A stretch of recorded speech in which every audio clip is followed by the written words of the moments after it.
The elemental halogens can actually be thought of as electrophiles because if we think of a molecule like Cl2, for example, we can think about this as a chlorine linked to a good leaving group, another chlorine. And so in the presence of an alkene, the elemental halogens will react with the alkene as electrophiles in what ultimately are addition reactions. This reaction is particularly useful for Cl2 chlorine and Br2 bromine, and the resulting products are 1,2-dihaloalkanes, which we call vicinal. Vicinal meaning we've got the two functional groups, in this case the two halogen atoms, in a 1,2 relationship, and we end up with two new carbon X bonds at two adjacent carbons, the two carbons involved in the alkene starting material. And this is called halogenation of alkenes. Now, the reaction is regiospecific. Naturally, there's no regiochemical issue since we're getting two X groups linked to both carbons of the alkene. The same group is being added to both carbons. But the stereochemistry is interesting here. The reaction is stereospecific. The halogen atoms add in an anti-manner to opposite sides of the alkene. So if we take an alkene like cyclopentene, for example, we find that the only two products observed are these two in which one X atom is above the plane of the ring and one is below, and the enantiomer with one below and one above. We don't see any syn addition product with the two carbon X bonds both on the same side of the ring. So this corresponds to anti-addition, stereospecific anti-addition, and these two products in particular are enantiomers. Halogenation of alkenes takes advantage of the fact that in the presence of a nucleophile, the elemental halogen is polarized so that one of the atoms becomes a good leaving group and the other becomes electrophilic. And this electron flow kind of shows the general idea. If we have a nucleophile that is a full-blown anion or even something with a good bit of partial negative charge like the pi electrons of an alkene, when that nucleophile gets close to a molecule like Br2, there's a polarization that takes place with the negatively charged electrons being pushed away from the nucleophile on some level, right, due to electron-electron repulsion effects. This makes the nearby bromine atom actually electrophilic with partial positive charge and facilitates bond formation between the nucleophile and bromine, as the other bromine departs with a pair of electrons and becomes a leaving group. In fact, halogenation of alkenes is not the only reaction in which this paradigm is observed. Other nucleophiles can do this as well, but for the time being, we're most interested in the case where the nucleophile is a carbon-carbon pi bond. Right? And we can imagine electron flow like this with the pi electrons headed to a bromine and the bromine-bromine bond breaking towards the other bromine to forge one of the carbon-bromine bonds. Now, as the electron flow looks here, this looks like this would form a carbocation with the carbon that doesn't retain the pi electrons picking up positive charge, formal positive charge in the resulting reactive intermediate. But we can actually rule out this reactive intermediate based on the stereochemistry of the reaction. If an open carbocation were involved, then we could get products from both anti-addition, with bromide coming from the opposite side of where the first bromine added, or syn addition, with the bromide coming in on the same face as the one where the first bromine added. And then we would get a cis relationship between the two bromines and the product. But as we saw in the last slide, this product of syn addition is not observed. So it's highly unlikely that an open carbocation intermediate is involved. Instead, we need to revise our mechanistic proposal here to propose an intermediate that's more consistent with the observed stereospecificity. To do this, we're going to revise the mechanistic proposal on the last slide and add one more curved arrow. The curved arrow here showing a pair of electrons on that nearby X atom rebounding to form a bond to what would have been the cationic carbon in the alkene, so that in one elementary step, two carbon X bonds are formed, one using the pi electrons as a nucleophile and one using a lone pair of electrons in the halogen as a nucleophile. If we compare to what's going on in the last slide, this corresponds to taking one of these lone pairs and rebounding it back onto the alkene right here to establish two carbon-bromine bonds in one elementary step. And the resulting structure, you can see now, has a three-membered ring with the X atom, the halogen atom, having positive charge because it gave electrons away, and we've also generated that X minus leaving group in this process via electron flow like this. This cyclic cation here with positive charge on the halogen atom and a three-membered ring involving the two carbons of the alkene originally is known as a Halonium ion, and it's the key intermediate in halogenations of alkenes. The reaction doesn't just stop here in the vast majority of cases, because these two carbons in the three-membered ring are electrophilic. The X plus atom, if we think about that, that's an electronegative atom, group 17 halogen, with positive charge. So it's a fantastic leaving group. Not only would breaking one of these CX bonds toward X neutralize the positive charge on this electronegative halogen atom, we would also open the ring and alleviate the ring strain that's built into this three-membered ring. And so that's what's going to happen next with this X minus anion coming in as a nucleophile that we generated in this first step. So here we see the X minus anion generated in the first step acting as a nucleophile and opening the ring in an SN2 elementary step. So this pair of electrons is donated to one of the electrophilic carbons, and the CX bond breaks toward X. Now this can happen at either carbon of the halonium ion, and here they have the same substitution pattern, and they're enantiotopic. They're essentially chemically equivalent.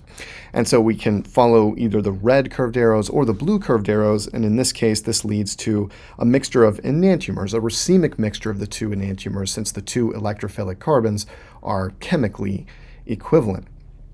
And notice the geometry of the products. This trans geometry comes from the anti-addition and the inversion of configuration that occurs in this SN2 step. And I wanted to show this from a slightly different angle just to drive this point home. So imagine that the halonium ion atoms here were in the plane of the screen so that the five-membered ring is kind of back behind the screen. X minus comes in, and let's just say it sort of arbitrarily attacks the carbon on the right, and the CX bond breaks toward X. This is our classic SN2 step. And we're showing the X minus coming from the opposite side of the electrophilic carbon from where the carbon leaving group bond is. This is typical of SN2. It's this backside attack inversion of configuration idea. And so in the product, the new carbon X bond derived from X minus attacking is right here. It's on the opposite side of the ring from the carbon X bond that was formed first in the first step during Halonium Ion Formation. So overall, the result is anti-addition via actually a syn formation of the halonium ion, since both CX bonds in this intermediate are formed at the same time, followed by an inversion of configuration where the nucleophile attacks via this SN2 step right here. When we treat an alkene with an elemental halogen in an inert solvent like carbon tetrachloride or chloroform, a non-nucleophilic solvent, we get halogenation as previously described, and the products are 1,2-dihaloalkanes. On the other hand, if we use a nucleophilic solvent, something like an alcohol or water, we can get that nucleophile to add to the halonium ion, forming carbon-halogen and carbon-oxygen bonds on adjacent carbons in the reaction. This is known as Halohydrin Formation, or co-halogenation, is a bit of more of an old school term. And we'll notice the difference between these products and the one seen previously is that instead of having an X here derived from X minus opening the halonium ion, we have an OR group derived from the alcoholic solvent ROH. So ROH alcohols are decent nucleophiles, and they're certainly good enough nucleophiles to open these highly electrophilic halonium ions.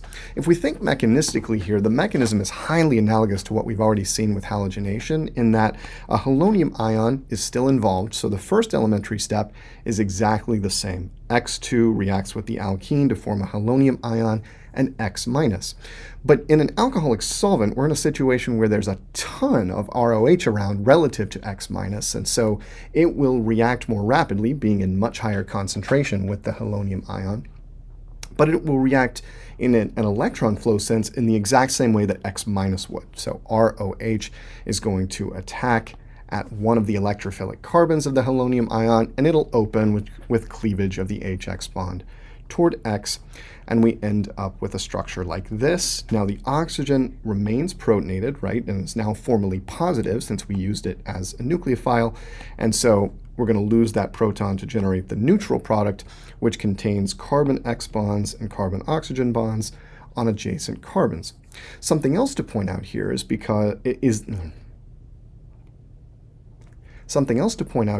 that the reaction maintains the anti-stereospecificity that we saw for halogenations, since the carbon-oxygen bond is formed through an SN2 elementary step like this, and a halonium ion is still involved in the mechanism.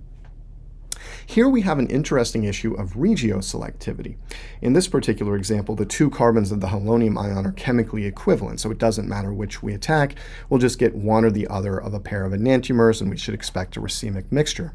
But in a substrate like this, we have the possibility of the alcohol attacking at the more substituted or less substituted carbon of the halonium ion, and these halohydrin formations are generally regioselective for the product derived from the nucleophile adding at the more substituted position. We can rationalize this by considering the structure of the halonium ion a little bit more carefully. So here's the halonium ion derived from the addition of X plus, essentially, to this starting alkene, this methyl cyclopentene. We can draw resonance structures of this by breaking the CX bond and pushing the electrons toward X, just kind of taking care in our minds not to move the atoms. And we could break either of those HX bonds to generate two alternative resonance forms with positive charge on the two carbons of the three-membered halonium ion, cyclic halonium ion. And if we compare these charges, well, this is a tertiary carbon with positive charge. This is a secondary carbon with positive charge. The tertiary carbon has a better ability to support that positive charge, right? Positive charge is more stable on more substituted carbons. And so in the halonium ion itself, there is greater partial positive charge at that more substituted position. And the nucleophile can sense this, essentially, right? It's attracted to the carbon with more partial positive charge. So the nucleophile will add selectively at this more substituted carbon, giving us the product derived from addition of the alcohol at the more substituted carbon. So notice here that when we're drawing the products, both of the products, these are enantiomers, are derived from addition of OR to the more substituted position, the position bearing the methyl group. The other product, in which OR is linked here and chlorine linked here, is observed in very small amounts or not at all. In this practice problem, we're asked to predict the major products expected when this alkene is treated with aqueous bromine. This is a halohydrin formation reaction, since we've got a nucleophilic solvent, H2O, and the halogen reacting with an alkene. But it's helpful here, I think, to think mechanistically and carefully about each elementary step of the mechanism that's likely to occur under these conditions. So for example, we've seen that alkenes react with elemental halogens, Br2 and Cl2, to make halonium ions. So it's a good first step to draw the possible halonium ions that could form when this compound reacts with, this alkene rather, reacts with Br2. I won't draw the curved arrows for that, but this is a good opportunity to pause and draw the curved arrows on your own if you need the extra practice. These are the two possible halonium ions that could form, and they're enantiomers of each other.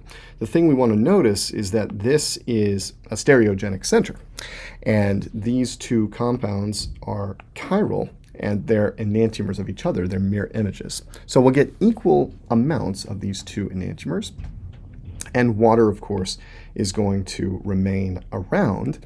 And water, because it's the solvent, is going to open these halonium ions. Br minus is formed in much smaller amounts, so it will react much more slowly with the halonium ions than water under these conditions. And water is going to open the halonium ions at the more substituted position because it has greater partial positive charge with an SN2 elementary step in play. So electron flow like this. The oxygen of water acts as a nucleophile, and the carbon-bromine bond breaks toward bromine. And the result is a structure that looks like this, with positive charge on the nucleophilic oxygen and the bromine now neutral. And the final step is some base coming along, probably another molecule of water, to deprotonate that positively charged oxygen. And we end up with what's called a halohydrin, a 1,2 hydroxybromo compound derived from addition of OH and Br to the alkene.